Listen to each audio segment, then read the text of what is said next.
రేవంత్ రెడ్డి పైన కేసులు ఎందుకు పెట్టలే? మనిషికో తీరు న్యాయం ఉంటుందా? అల్లు అర్జున్కు ఒకటి, రేవంత్ రెడ్డికి మరొకట. రేవతి మృతి కేసులో అల్లు అర్జున్ A11 అయితే మెదక్ ఘటనలో రేవంత్ రెడ్డి కూడా నిందితుడే. డీజీపీని ప్రశ్నించిన ఆర్ఎస్ ప్రవీణ్ కుమార్. ఏమైందంటే మొన్న క్రిస్మస్ రోజు చర్చికి పోయిండు. ఎవరు? రేవంత్ రెడ్డి గారు. చర్చికి కదా, చర్చికి పోతే అక్కడ ఆయన వస్తున్న సందర్భంగా కొన్ని ఫ్లెక్సీలు ఏర్పాటు చేశారు.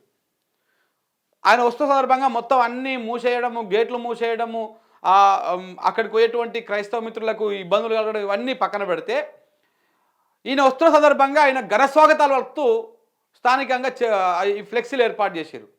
ఈయన వెళ్ళిపోయినాక తిరిగిపోతూ ఉంటే ఆ ఫ్లెక్సీలు తొలగిస్తూ ఉంటే ఆ ఫ్లెక్సీలు తగిలి ఇద్దరు వ్యక్తులు అక్కడికక్కడే కరెంటు షాక్ గురయ్యి ఇద్దరు వ్యక్తులు అక్కడికక్కడే చనిపోయారు.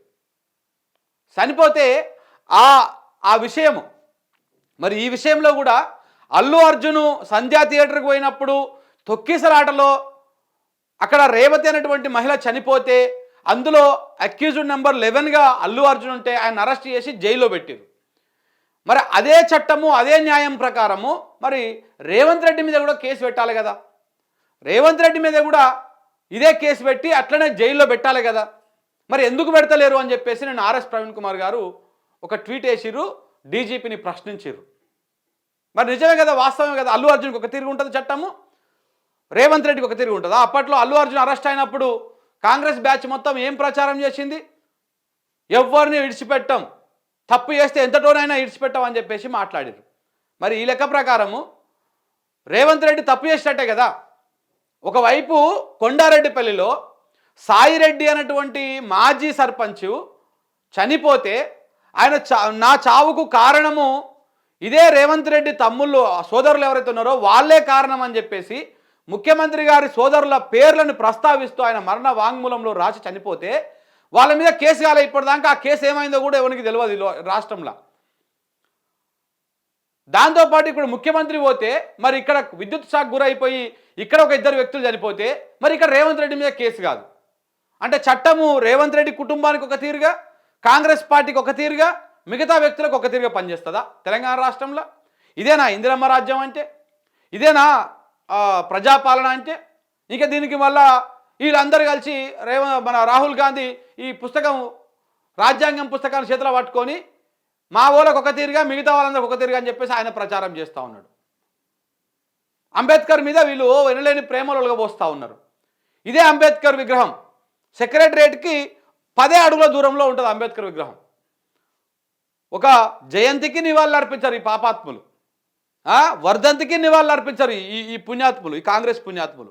రేవంత్ రెడ్డి గారు కానీ, ఈయన బ్యాచ్ కానీ, బట్టి కానీ, వీళ్ళందరూ కానీ అప్పుడు అర్పించారు, ఇప్పుడు అర్పించారు. వీళ్ళు మాత్రం ప్రేమ ఒలకపోస్తూ ఉంటారు, ఎక్కలేని ప్రేమ ఒలకపోస్తూ ఉంటారు అంబేద్కర్ మీద, అంబేద్కర్ రాష్ట్ర రాజ్యాంగం మీద, ఈ రాజ్యాంగం మీద, ఈ చట్టం మీద. ఇక మొన్న అల్లు అర్జున్ అరెస్ట్ అయినప్పుడు అయితే ఇక కాంగ్రెస్ నాయకులు, కాంగ్రెస్ కార్యకర్తలు తెగ అది చేసిర్రు. అందరికి ఒక తీరుగానే ఉంటుంది చట్టము. అల్లు అర్జున్ అయితే మాత్రం ఏంది హ్యాండ్స్ అప్ రేవంత్ అన్న, ఆదన్న, ఈదన్న అని చెప్పేసి బ్యాచ్ మొత్తము ప్రచారం చేసింది. మీడియాలో కూర్చొని కూడా లెస మాట్లాడింది. చివరికి ఏమైంది? మరి ఇప్పుడు ఈ విషయంలో కూడా అరెస్ట్ చేయాలి కదా, రేవంత్ రెడ్డిని అరెస్ట్ చేయాలి, అటు కొండారెడ్డిపల్లిలో జరిగినటువంటి ఇష్యూ మీద వాళ్ళ అన్నదమ్ములను అరెస్ట్ చేయాలి. ఎందుకు అరెస్ట్ చేస్తలేరు? దేనికి చేస్తలేరు? ఎందుకంటే చట్టం రేవంత్ రెడ్డి చుట్టం కాబట్టి, చట్టము రేవంత్ రెడ్డి ఇంట్లోనే ఉంది కాబట్టి ఆయనకు నచ్చిన వాళ్ళ మీద కేసులు పెడతారు. అట్లా ఉంటుంది కథ. ఇక ఎందుకు కేసులు పెడుతుర్రో, ఏ విధంగా కేసులు పెడుతుర్రో, ఇప్పుడు మనకు ఆ కేసులు ఈ రాష్ట్ర వ్యాప్తంగా ఎక్కడెక్కడ కేసులు అవుతున్నాయో కూడా అర్థమవుతలేదు. నిన్న నాకు ఫోన్ చేసిర్రు బేగం బజార్కి వెళ్ళి, మన మీద కేసు అయిందని చెప్పేసి. ఏ కేసు అయింది సార్ అని చెప్తలేరు. ఏం కేసు అయింది సార్, ఎవరు పెట్టిరు సార్ అంటే చెప్తారు. మీరు ఇక్కడికి వస్తే చెప్తాం కదా మేము అంటారు. ఒరే ఇదేం పంచాయతీ అంటే ఎవరు పెట్టిరు, ఏం పెట్టిరు తెలుసుకోకుండానే మనం పోవాలంటే ఆడికి.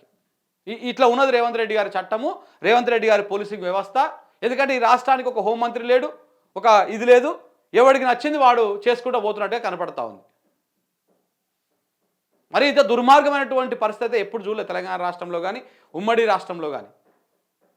మరి ఒక నిర్బంధ పాలన, రేవంత్ రెడ్డి చెప్పు చేతుల్లో పెట్టుకొని పోలీస్ వ్యవస్థని ఇష్టం వచ్చినట్టు దాన్ని దుర్వినియోగం చేస్తూ ఉన్నాడు. కానీ ఎప్పుడైనా సరే అదే పోలీస్ వ్యవస్థ మళ్ళీ మీకు అది ఉరితాడవుతుంది చివరికి. ఇప్పటికి కోట్లలో చూస్తలేం. మీరు పెట్టినటువంటి ఎన్ని కేసులు కోట్లలో నిలుస్తున్నాయి.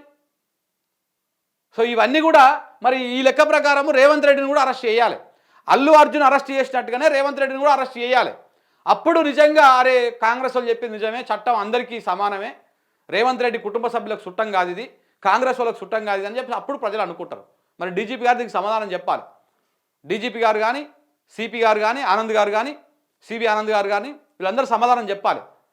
మరి రేవంత్ రెడ్డిని ఎప్పుడు అరెస్ట్ చేస్తున్నారు, ఎప్పుడు కోర్టులో ప్రొడ్యూస్ చేస్తున్నారు, ఎప్పుడు వైద్య పరీక్షలు నిర్వహిస్తున్నారు, ఎప్పుడు జైల్లో పెడుతున్నారు, ఇవన్నిటి సమాధానం చెప్పాలి. మా ఇద్దరు చచ్చిపోయారు ఆడ మెదక్లా, ఇక్కడ కొండారెడ్డిపల్లిలో ఒక ఆయన చచ్చిపోయాడు.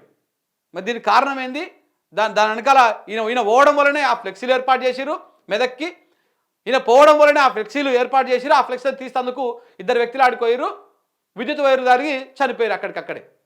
కారణం అయితే ఈయనే కదా. మరి అక్కడ అల్లు అర్జున్ కారణమైనప్పుడు ఇక్కడ రేవంత్ రెడ్డి ఎందుకు కారణం కాడు? 200% ఈయననే కారణం అవుతాడు. మరి కేసు పెట్టాలి, అరెస్ట్ చేసి లోపల వేయాలి. ఎప్పుడు అరెస్ట్ చేస్తారో చూద్దాం మరి.